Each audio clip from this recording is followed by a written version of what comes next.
Hey everybody, it is late at night and I am Norman. It is time for a little bit of watch news, so let us begin.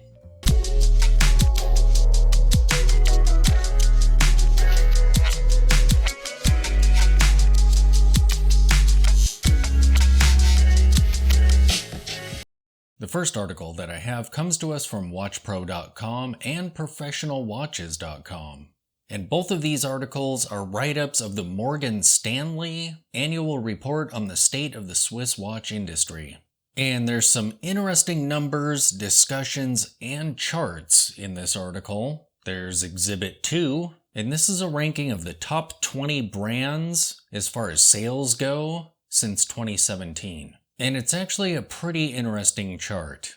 You'll notice that Rolex is number 1 every single year. However, what's interesting is we have Omega as number 2 right up until 2020. Now Cartier is in that second slot, which is kind of cool. I'm a huge Cartier fan. So yeah, basically at 2020, Cartier and Omega swapped places. So now Omega is in the number 3 slot, but the number 4 slot is also pretty crazy.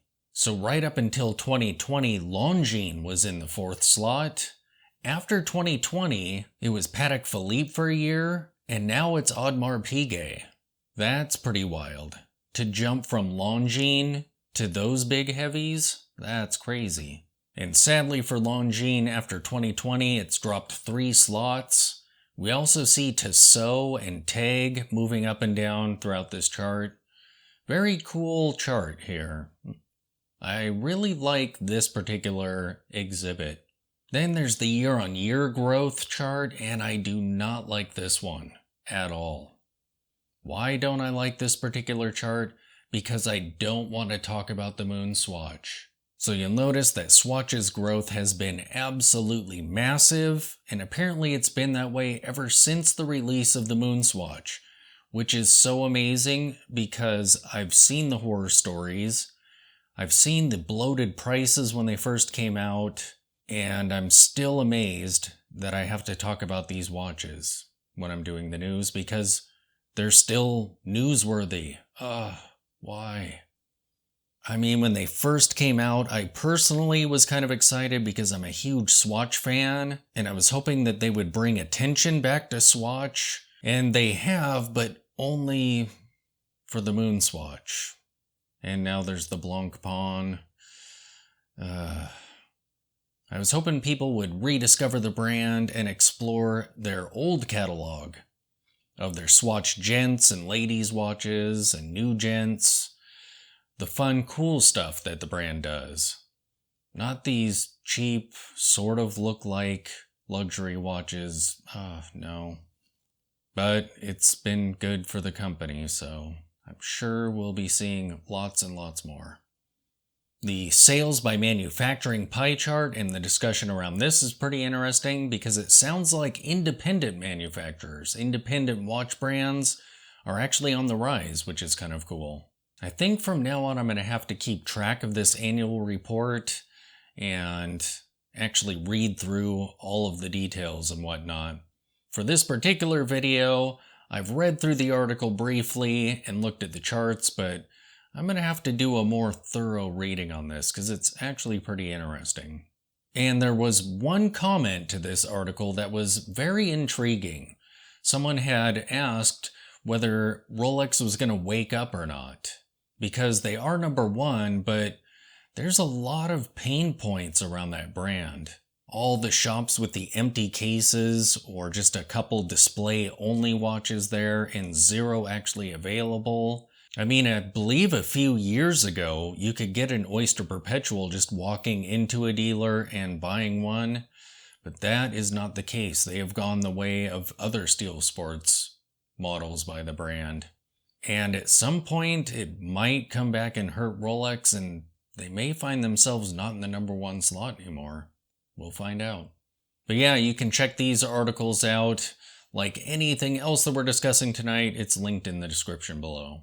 The next article comes from Hodinkee, and what is up with Hodinkee and their obsession with fashion? I've seen a few videos by fellow watch nerds here on YouTube discussing the absolute failures of articles they've done, trying to link fashion and watches, and just doing a terrible job. Showing outfits and watch combinations that just seem out of touch with their own audience. I'm not a huge Hodinkee reader at all. I mean, if stuff comes through my feeds that sounds interesting, I'll snag that and it ends up on videos like this one. But I don't follow Hodinkee or read all their articles. Just if I see a headline or a photo of a watch that catches my attention, I'll check that out. So I decided to go to their site and try and track down some of the fashion-obsessed stuff that they do. And I guess it kind of makes sense because I think they have articles that have been featured in various fashion magazines, so maybe there's a weird relationship that's formed there. Because, I mean, I get it, watches and fashion, that's an easy thing to link, but usually in the sense of like suits or formal attire or smart casual that just really make watches look good in photographs. But they're kind of going more avant-garde in some places and just kind of being weird. So I ended up finding a Watches in the Wild article that they did, and this was a trip to Paris. It was episode 1. It was with a new hire that they had, I believe, and she's heading part of their fashion section of the company. And I have to agree with the commenters on this particular article. It was a good video. It was actually very entertaining, at least the parts with watches. Because it was Watches in the Wild, she was walking around Paris, showing some fashion stuff and talking to fashion designers here and there. But the rest of it was chatting with French people, looking at what they had on their wrist, looking at some collections, and just discussing watches in general. That was really entertaining. I think my one critique of it was way too much Rolex. I mean, these are fashion people, so they're creative types, out-of-the-box thinkers, unique people. But all of their watches were so pedestrian, I guess. I mean, I love Explorers and stuff, but it's not a very off-the-beaten-path watch at all. There was way too much Rolex in this video. It was cool seeing a Reverso in the wild. One of the guys on there was wearing his. Such a great-looking watch. But what do you guys think? Has Hodinkee gone off the rails with their weird fashion stuff, or is it just a one-off here and there? Like I said, I don't really read a ton of Hodinkee, so I don't really know. But interesting. And that Watches in the Wild video was actually pretty good. The next article comes to us from Watches by SJX, and this is a discussion and review of an opera watch. This watch is the Louis Vuitton Tambour Opera Automata. And don't get me wrong, I do like automata watches. Automata? Animated watches. I like them, but this one seems really strange, especially when we get to a certain detail of this watch. When you look at the movements that they have animated on the dial of this watch, they just seem a little hokey and weird. It's just like random movements that don't make a ton of sense. I mean, I get it, a mouth opening and closing, an eye, quote, blinking, but it doesn't really blink. It sort of halfway falls asleep and then opens back up, and the other eye changes a design in it. Yeah. And then there's the dragon's tail that just kind of randomly moves here and there. It just looks weird to me. It reminds me of creepy old automatons of like the 1800s, when it was the first ever attempt at creating such a thing, and it was just creepy and the movements were weird. This watch kind of reminds me of that. And in looking at pictures, the watch looks insanely thick. When you see the numbers, it is, but not. I mean, there are plenty of other watches that are around this thickness, that don't look quite as fat as this watch. And given the case size, it really shouldn't look that fat because these watches are gigantic. I mean, they have a nearly 47 millimeter case size, and the thickness is nearly 15 millimeters. And if I remember right, isn't the Pelagos almost 15 millimeters thick? I don't remember that watch looking overly thick, but this one looks like a balloon in the pictures. And I'm not at all a fan of that bezel.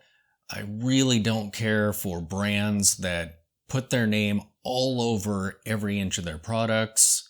And Louis Vuitton is such a brand. I mean, do you have to put your name on the bezel? Can we just have a nice watch with some subtle branding somewhere? Apparently not. The movement inside them is the LV525. And this is the crazy thing about this watch. It is nearly $500,000. That is just madness. Madness. For that price, I expect better animations than this one has. No. Actually, this watch is over $500,000. These retail for $564,000, and that's before taxes. The last article I have comes to us from Watches by SJX, another one. And this is a review of the TAG Heuer Carrera chronograph Dato. And I believe these watches are nicknamed the Glass Box, with good reason. These are amazing looking watches. I absolutely love the crystals on them. They have box crystals. But if you'll notice, the chronograph track is tucked away within the curve of that crystal. So it's on the very edge of the dial, and it looks so amazing. The distortions, it distorts under that crystal and just looks super cool. There's a green colorway with one sub-dial at the 3 o'clock, and the color of that dial is so cool. It has a date window at the 9 o'clock, so a little bit of almost balance. But I like the asymmetry of it. They also have a reverse panda, and this one has 3 sub-dials. One at the 3, one at the 6, and one at the 9. Both of these watches feature really modern looking hands that are just great looking. These watches look so good. Man, I think if I was to buy one of these, I would definitely go for that reverse panda. That watch is so cool. There is a major downside to these watches though. They are very spendy. The case size on these watches is 39 millimeters. The case height is 13.86 millimeters. The crystals on them are sapphire. They have 100 meters of water resistance. The movement inside them is the TH20-07. But unfortunately, they retail for $6,550.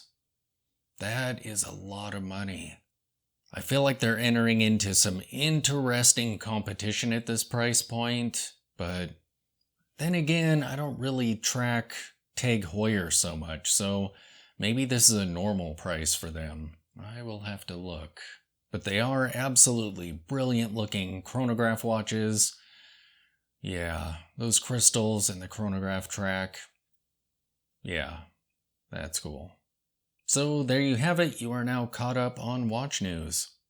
Thanks for watching.